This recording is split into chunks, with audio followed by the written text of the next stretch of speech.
simulan na po natin ngayon. Tatalakayin natin itong mga nagbabagang balita at unahin na po natin ito. Surprise me!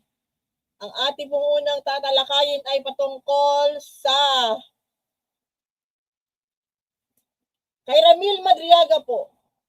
At siya po ay nagpapatunay na siya po ay nabanggit po niya sa kanyang supplemental affidavit noong April 14 doon po sa House Committee hearing, on Justice hearing patungkol pa po sa ongoing na impeachment proceedings laban kay Vice President Sara Duterte.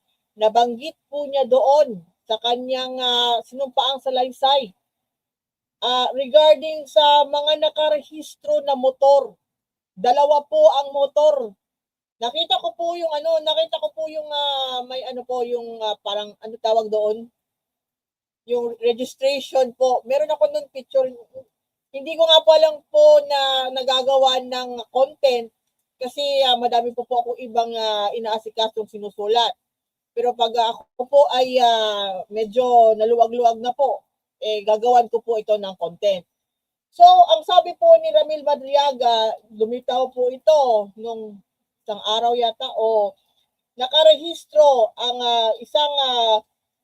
lumitaw din na nakarehistro ang isang Toyota FJ Cruiser. Uy, ito po ang FJ Cruiser po sa totoo lang po ito po yung kung ako po ay mananalo sa loto at or magkaroon ako ng pera, ito po yung sasakyan na bibilin ko kahit po nilalaklak ng FJ Cruiser yung gasolina. Ano po yan siya? Gasoline guzzler po yung ganito mga klaseng sasakyan. Pero po yung FJ Cruiser na ginamit naman sa pag-pick up at paghatid ng confidential funds ni Vice President Sara Duterte sa iba't ibang lokasyon noong Disyembre 2022. At ang motor po na tinutukoy dito ay Ducati at Harley Davidson. Alam po naman natin na mahilig po, kahit na po mahilig po si dating Pangulong Rodrigo Duterte sa mga big bike. Meron po siyang koleksyon. Alam po ng mga taga Davao yan, mahilig po si dating Pangulong Rodrigo Duterte ng mga big bikes at yun din po, ang hilig din po ng kanyang anak. Yan pong nakikita ninyo sa screen ay isa po sa mga motor. Dalawa po yan, may isa pa yan. Ang ganda ng motor. Ako po hindi po ako mahilig sa motor. Pero yung husband ko po, mahilig po sa motor. Kaya siguro kung makikita yan ng husband ko, malalaman niya kung ano yan na brand, ilang cc yan, at gaano yan, anong presyo niyan. Ganun po, yung mga motorcyclist enthusiast, marunong po mag-identify kung anong klase yan na motor. Ito pa po isa. Yan. Iba po yan doon sa nakita nyo. Iba po yung yan doon sa previous na picture. Yan po yung mga motor na sinasabi na yun nga, nabanggit po ni Ramil Madriaga sa supplemental affidavit. Yan. Hindi po basta-basta yung mga ganyang motor. Milyones po yan. Millions. Billions po ang worth ng Ducati at saka Harley Davidson. Lalong-lalo na po kung Harley Davidson, kung medyo vintage, kung medyo na po vintage, sinasabi yung Harley Davidson ay ini-import pa po ang Harley Davidson galing sa Amerika, sa US. Kasi doon po yan ginagawa. Ang Ducati naman po ay galing po sa Europa. If I'm not mistaken, sa Italy. Italy yata yung Ducati. Correct me if I'm wrong kung kung basta Ducati, alam ko sa Europe yan, ang Harley Davidson sa Amerika. So yan po, isa po itong nagpapatunay na sabi si Ramil Madriaga na siya rin po ay may kaalaman patungkol sa mga ginagamit na mga sasakyan ng mga Duterte. Yan. Baka ginawa rin siyang mekaniko ng mga Duterte. All around. Jack of all trades ang ang galawan ni Ramil Madriaga para sa pamilyang Duterte since 2018. Alam mo, hindi natin alam. Tayo po ay naghihintay pa sa mga detalye at naghihintay din po tayo ngayong week sa susunod na hearing sa House Committee on Justice sa April 22 po, Miyerkules. So next, iwanan na natin yung mga motor, mamahalin na motor ni Sara Duterte. At tayo ay pumunta dito. Ito po, kanina po, nabasa ko po ito. Ito po ay mainit na mainit. Nung isang araw po, nung April 14, during ng hearing ng House Committee on Justice, patungkol nga sa impeachment complaint, nagsabi po doon ang COA. Nagsabi po ang COA doon na hindi po cleared ang opisina ng Vice Presidente at DepEd sa patungkol sa confidential funds na merong notice of disallowance, yung 70 million pesos na pinapasauli na po ng COA sa OVP doon sa Treasury, National Treasury. Iba pa po, ito po ay kanina lang tong lumabas.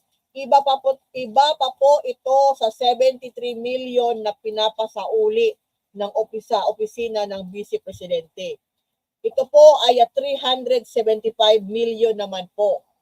Ang COA, inuutusan na po ang OVP na ibalik ang confidential funds din ito sa National Treasury. So iba pa po yung 73 million 73.5 million. Iba pa rin pala itong 375 million. Malala. Kaya kailangan na isauli na to. Sabi po, bago lang talaga ito mga kaibigan na hindi ito yung 73 million clarification lang Iba yung 73 million. Yung 73 million pesos po ay galing yon sa 125 million pesos na spend in 11 days officially. Pero according to Ramil Madriaga, yung 125 million less than 24 hours daw niya na-dispatch siya sa iba't ibang mga lugar, sa mga drop and go nila na mga modus. So iba pa yon 73 million iba rin to, kanina po naglabas ito, 375 million ang ipinapasauli ng COA sa opisina ng Vice Presidente.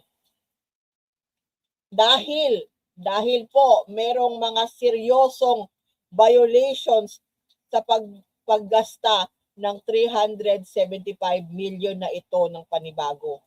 Serious violation in spending rules.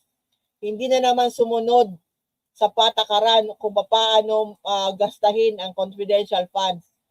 Ang opisina ng Vice Presidente, matigas ang ulo nila, no?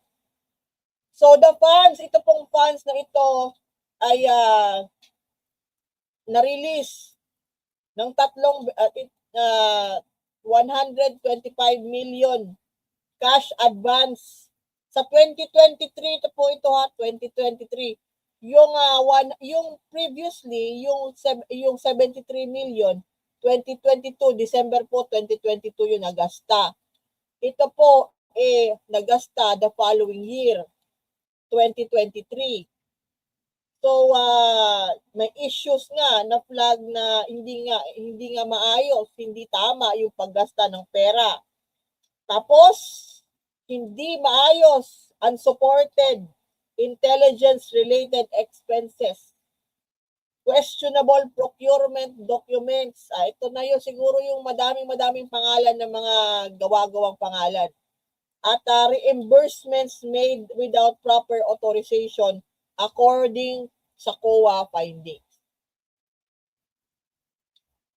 Yung 2025 at yung nung 2022, 125 million pero pinapabalik doon 73 million. Noong 2023, ito na yung bulto ng 375 million ang pinapabalik. Confidential funds pa rin po ito. At bago lang yan lumabas kanina. Gagawan po din yan natin ng write-up na kailangan po talaga natin i-research yan para i-detalye sa inyo, sa mahilig magbasa, kung paano nangyari yan. Saan hinuhugot na ngayon yan. At dapat po yan ay alamin at or kung isauli na. Dapat isauli na ng Office of the Vice President yung pera na yan sa National Treasury. Lalong-lalo na ngayon po na nangangailangan tayo ng pondo dahil nga sa krisis sa oil crisis. Di ba? Malaking tulong na din po yung 375 million sa ating mga kababayan. Meron ng isa o dalawang LGU ang matutulungan na niyan sa mga kanilang mga proyekto para yung mga pang-ayuda sa ating mga kababayan na nahihirapan po dahil nga sa oil crisis. Or yung mga ganun. So isauli nyo na, isauli ang pera na hindi naman pala ninyo naayos na gigasta. Remember mga kaibigan, itong pera na ito ay hindi po personal ng opisina ng Vice Presidente, hindi personal ng Vice Presidente. Yan po ay pera ng taong bayan. Sa atin po kinuha yan. At kung yan na ay inuutos ibalik ng COA sa isang ahensya ng gobyerno, isang opisina ng gobyerno, ay dapat mag-comply po sila. Ibalik na nila yan. Diba? Kung ayaw nila, pagdudahan sila ng mga taong bayan kung bakit nila hindi mabalik-balik. Kasi kung hindi po yan mabalik agad, magdududa po tayo. Nasaan na yung pera? Nagasto na. Saan napunta? Sa ano? O sino magbabalik niyan? O, di dapat yung nagsalarin, yung gumastos ng mali, yun yung magbabalik ng pera na yan. Di ba? O kung ayaw ibalik, kasuhan. Yan po ay pwede na pong kasuhan ng plunder. Ano na po, over na po yan sa threshold ng plunder, itong 375 million pesos. Ang threshold po natin sa plunder, kung kakasuhan kayo ng plunder, ay 50 million pesos. So, lapas na yan, pwede nang kasuhan ng plunder yung mga taong gumawa ng ganito. Diba? So, next tayo mga kaibigan. Next. Sa mga balitang hindi nyo papansin, kaya pinapansin natin, kaya papansinin natin ngayon si Sos Maria. Well, alam po natin nung April 16 ng gabi na mismo po si PBBM nag-anunsyo na nasakote po ng mga otoridad sa Czech Republic si dating Representative Saldico sa border. Nagko-cross po siya ng border papuntang Germany. Nagka-problema po ang kanyang pasaporte, ang kanyang travel papers. Kaya po siya dinampot ng immigration ng the Czech Republic. At siya po ay binalik sa Prague. At yun po ay pinaalam sa ating gobyerno na nandoon siya. Siya po ay kasalukuyan na nasa kustodiya ng Czech authorities. At saka naman po, sa mga nagsasabi diyan na nagpe-fake news daw si PBBM patungkol sa wala po. Hindi naman siguro po ang Czech Republic magsasabi na magsisinungaling sa ating mga tauhan ng DFA. Hindi naman po. Clarification, hindi po Interpol ang nakahuli kay Saldico. Siya po ay bumagsak sa routine ang tawag dito.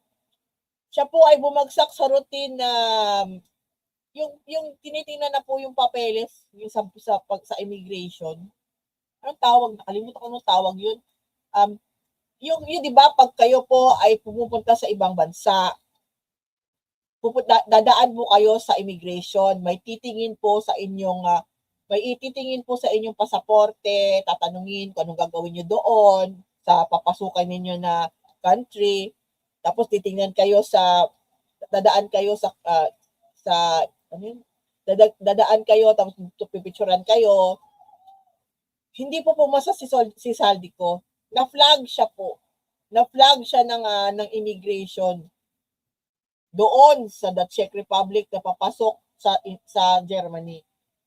Na alam po natin na kansilado na po ang pasaporte na Philippine passport dito ni Saldico. So kung yun po yung ginamit niya, na siguro yun yung nag-trigger. Alam din po natin na siya po ay nagpa-dual citizen siya. Meron siyang Portugal passport. Yun yung according sa mga reports. So yun nga, hindi po Interpol yung nakakuha sa kanya. Siya lang po ay yung tamang simpleng simpleng pagkakamali sa pagdaan sa immigration. The simplest things. Yung kung ano pa yung yung mga simple lang mga bagay-bagay, doon pa siya sumabit. At ngayon po nga hinihintay lang po natin ang ating mga otoridad, lalong-lalo na ang sino pa kukuha sa kanya. Posible po ang kumuha sa kanya ay DILG. At with coordination po syempre sa DFA at with the coordination po with the Czech government. So yan. Dapat din po i-follow po ang due process para sa pagka-transfer niya dito pabalik sa Pilipinas. By the book po tayo dito, hindi po tayo pwede nang magmamadali. Kasi meron pa rin pong avenue, meron po pong option yang si Saldico na gumawa ng kanyang sariling mga diskarte para hindi makauwi.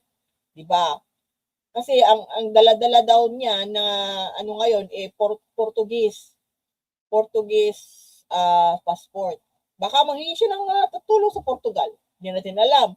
Nasa kanya yon. So hinihintay po natin, pero ang sa Pilipinas po na side handa po na siya po ay kunin na at ibalik sa Pilipinas para isalang sa mga hearings, lalong-lalo na doon sa Senado, kasuhan po siya, ganon, ombudsman.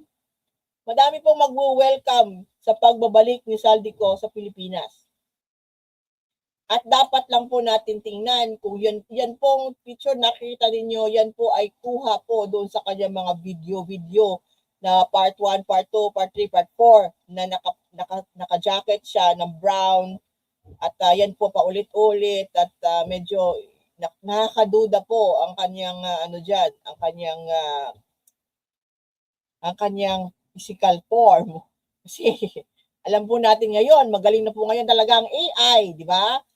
So dapat po magtugma yung pagmumuka at pagpapangatawan ni Saldico diyan sa picture na yan. Dapat ganyan po siya. Makikita natin pag umuwi siya sa Pilipinas or may mag-release na ng picture niya. Dapat ganyan ang kanyang itsura, ganyan ang kanyang pangatawan. Pag hindi po ganyan ang Saldico na makita natin muli, kasi alam po natin dati si Saldico po chubby po yon. Chubby, may peklat dito, malaki yung tenga, may bungi konti yung ngipin. Pag mataba po si Saldico at hindi katugma ng nasa picture na yan nakatabi ni PBBM, ibig sabihin, yung picture na yan, yung gawa lang nila yung video na yan. Alam niyo na kung sino gumawa. So yun, hindi lang po si PBBM ang nag-aantabay kay pagbabalik ni Saldico. Hindi na po yan na ni PBBM, trabaho na po yan ng iba pang ahensya ng gobyerno, DFA, DILG. So okay na. Sinabi na po ni PBBM na siya po ay nakadetine ngayon, nasa kustodiya ng Czech government. So hintayin na lang po natin.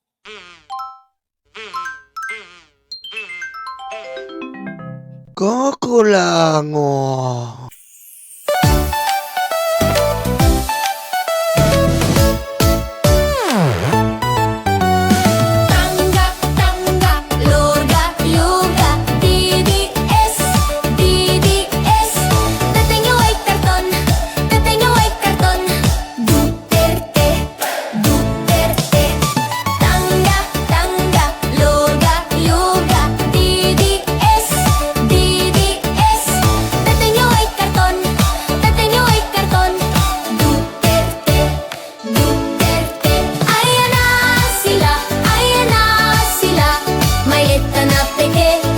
maleta na peke. Ayan na sila, ayan na sila. Maleta na peke, maleta na peke.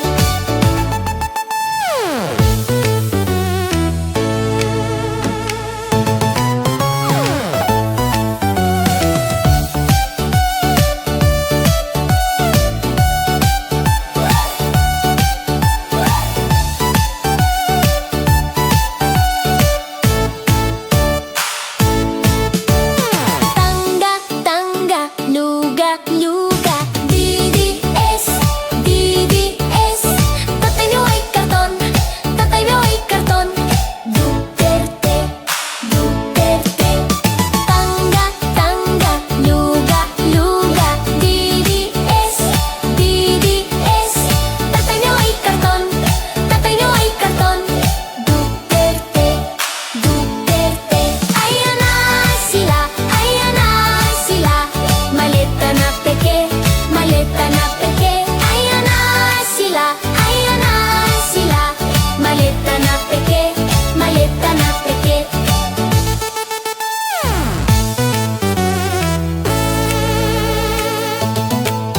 Sara nababali na siya. Sara nababali na siya. Digong masusunog na siya. Digong masusunog na sa. Tangga, tangga, luga, luga. DDS, DDS. Tatay mo ay karton, tatay mo ay karton. Duterte, Duterte. Puro fake news ang DDS. Puro fake news ang DDS. Mga troll farm, mga kate. Dupites, dupites. Puro fake news ang DDS. Puro fake news ang DDS. Mga troll farm, mga kate. Dupites, dupites. Tangga, tangga, luga, luga. DDS, DDS. Tatay niyo ay karton, tatay niyo ay karton. Duterte, Duterte. Tangga, tangga, luga, luga. DDS, DDS. Tatay niyo ay karton, tatay niyo ay karton. Duterte, Duterte. Ayan na sila, ayan na sila. Maleta na peke, maleta na peke. Ayan na sila, ayan na sila. Maleta na peke, maleta na peke.